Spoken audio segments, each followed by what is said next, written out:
Hello, मी Megha from studio Tosha. आमच्याकडे bridal ब्लाउजेसचं जे कलेक्शन आहे, जे आता सध्या कस्टमाइज केलेलं आहे, ते तुम्हाला मी शेअर करते. तर त्याच्यामध्ये पैठणी ब्लाउजेस जे आहेत, त्याच्याकरता नेहमीपेक्षा आम्ही जरा ही वेगळी नेकलाईन आणि वेगळी एम्ब्रॉयडरी केलेली आहे. ह्याचं डिटेलिंग तुम्ही बघू शकता. सो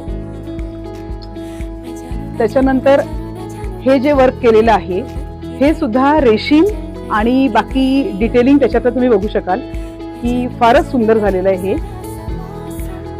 त्यानंतर माझ्याकडे काही आर्टिस्ट आहेत, ज्यांच्याकडनं आम्ही हे ब्लाउजेस वरती डिरेक्टली असं हँड पेंटिंग करून त्याच्यावरती परत मग आरी वर्क केलेलं आहे. सो असं एक्सक्लुझिव्ह काम जर तुम्हाला हवं असेल तर तुम्ही आमचं इन्स्टा हँडल पण फॉलो करू शकता, स्टुडिओ तोषा, किंवा जे स्क्रीनवरती तुम्हाला नंबर जो दिसतो आहे, डिस्प्ले होतो आहे, त्याच्यावर तुम्ही कॉन्टॅक्ट करू शकता.